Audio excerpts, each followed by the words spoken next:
Bienvenue dans cette minute utile. Waouh! Bienvenue dans cette minute utile du musicien. Aujourd'hui, on va aller dans les bois pour. Je vais vous causer du métier de musicien pro. Avant, je vous joue une petite note juste de bienvenue, et puis je vous montre un peu tous les trucs nouveaux de cette semaine.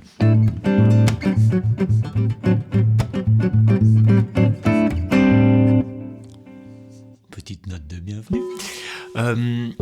Cette semaine, dans la Grange de l'Eau, il y a un endroit que je fais sur mon site où c'est vraiment pour les gens qui aiment bien mon boulot.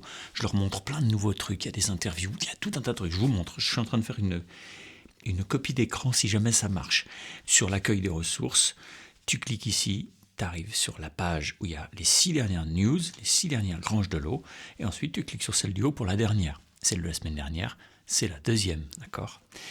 Donc ici, chaque image possède un petit lien, d'accord ? Je vous donne des trucs, il y a ma citation de la semaine, la pensée de la semaine, il y a une trace de la semaine, c'est un bout de littérature, c'est un bout des choses intéressantes qui peuvent... C'est pas juste pour la culture, hein, c'est pour nous faire, nous faire connecter des choses au niveau créatif. Ensuite, il y a l'album de la semaine. Ici, j'ai parlé d'un album de Sylvain Luc, parce qu'il nous a malheureusement quittés. Je ne le fais pas publiquement, mais je le fais pour mes copains ici. Ici, une interview de Robben Ford.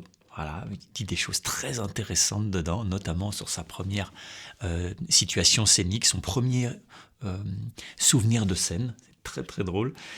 Ici, ma dernière formation qui vient de sortir. Tu cliques là-dessus et comme ça, tu vois la présentation de ce que c'est. C'est phrasé blues jazz. Ok, bon, bah, allez voir ce que c'est si ça vous intéresse. Ici, des témoignages sur cette formation blues jazz. Parce qu'il y a déjà des gens qui bossent depuis une semaine dessus. Hein. Ici, c'est mon impro de la semaine. Donc, mon impro de la semaine, chaque semaine, je fais une impro. Et je cause de différents trucs. Et puis après, je fais une impro assez longue, généralement, avec différentes guitares. Et puis avec différents sujets mentaux, comme ça. Enfin, tu vois, mentaux, pour pas avoir froid. Ici, l'image de la semaine. Bon, bah, à découvrir, le PDF des news. La semaine dernière, on a fait un truc sur le phrasé blues jazz avec des plans de Metheny, de Scofield et de Bill Frisell. La vidéo n'a pas été beaucoup vue par rapport au boulot que ça... Voilà, parce que j'ai fait un beau PDF, j'ai fait des GP pour aller avec. Enfin voilà, débrouillez-vous, allez voir. Ici, on a regardé pourquoi le sol mineur. Comment se débrouiller avec un sol mineur à vide. C'est une première étape parce qu'il fallait qu'on parle de certaines choses pour pouvoir en voir d'autres. D'accord ? Ici, ça, c'est une vidéo gagner du temps. Je voudrais... voilà. Faites gaffe à ça, je voudrais vous parler de ça là-dedans. Ici, la Grange de la semaine dernière, les stages, pour ceux qui veulent faire des stages avec moi, il y a encore des places, n'hésitez pas, pour l'été ce sera bientôt fini, mais pour l'automne il y aura des places, à part si vous êtes ultra rapide.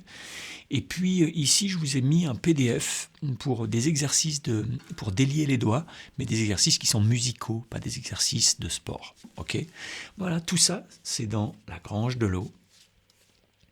Et chaque semaine, il y a une nouvelle page avec des nouvelles choses pour travailler. Chaque fois, il y a des PDF et les GP avec. Ok ? On se retrouve dans les bois et là, dans ma voiture, juste après les bois, je vous parle d'un truc sur le métier de musicien professionnel. Bye bye. Et bienvenue à cette minute utile du musicien. Désolé pour le son, ça va être tout pourri, je suis dans ma bagnole. Je viens d'aller faire une balade en forêt. La nuit arrive et du coup j'ai dû... je me suis fait surprendre par la nuit. Maintenant il fait nuit à genre 5h30, c'est n'importe quoi. Et je réfléchissais à un truc, parce que je bricole beaucoup. Et ça m'est arrivé d'avoir envie de changer de métier, tu vois, d'avoir envie de changer de job. Mon métier c'est musicien depuis toujours et en fait il y a un truc qui est à la fois magnifique et à la fois chiant dans ce métier, c'est que alors très souvent les amateurs ont tendance à fantasmer ce job, à dire ouais t'as de la chance, tu fais que de la musique, mais je crois qu'ils oublient toute une partie, c'est que d'abord si c'est ton métier la musique, comme ça a été mon cas pendant 35 ans, et ça veut dire que tu dois manger avec ça. C'est ton métier, tu dois manger avec ça. Donc, quelque part, aller chercher des sous, comme quand tu vas travailler chez un patron ou travailler dans une administration ou je sais pas où. Si t'es maçon, si tu te lèves pas, t'as pas de sous. Un musicien, c'est pareil, c'est un métier. Ça veut dire qu'à un moment, si tu joues pas, t'as pas de sous. Alors bien sûr, il y a le système de l'intermittence. En France, on a une énorme chance par rapport à nos potes italiens ou je sais pas quel autre pays. Ça a aussi des influences sur la création, mais aussi sur notre attitude. Donc il y a du pour et du contre, évidemment. Mais quand même, c'est une énorme chance pour avoir une sorte de sécurité des revenus, un petit peu, en tout cas un minimum. Et parfois, les gens qui ne sont pas des professionnels fantasment la chose parce qu'ils disent, voilà, tu es professionnel, tu n'as que ça à faire. Et ils ne voient que le fait, je fais de la musique toute la journée. Oui, bien sûr. C'est vrai, on fait de la musique, mais on ne fait pas que ça.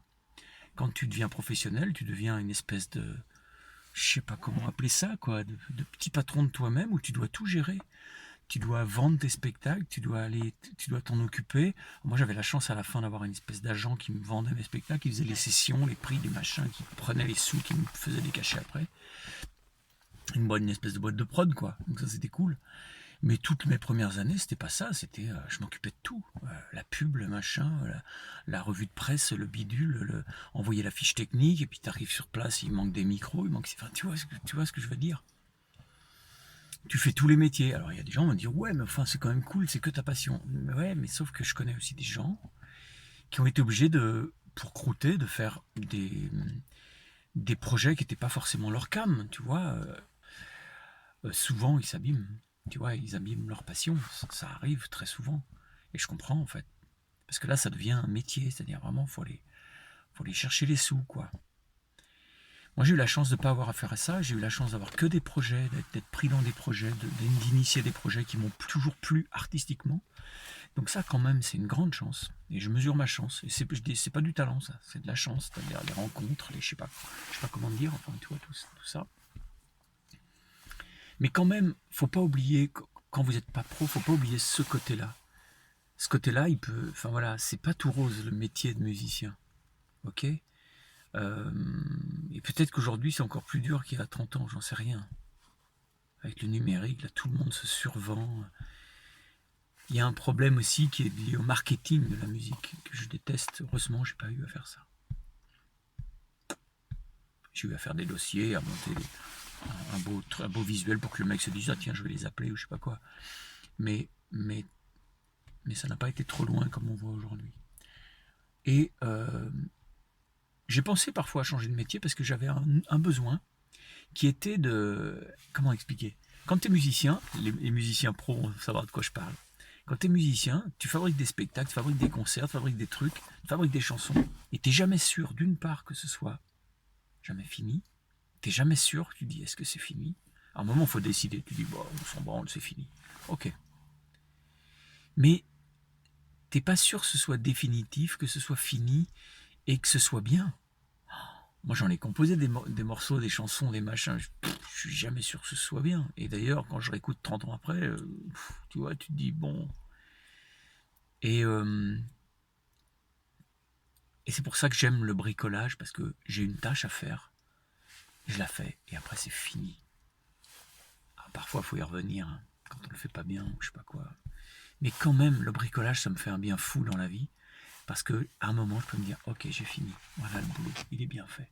Alors que dans le milieu artistique, on a toujours une espèce d'insureté, d'insécurité sur est-ce que c'est fini ? Est-ce que c'est bien ? Puisqu'on est dans la poésie. La poésie,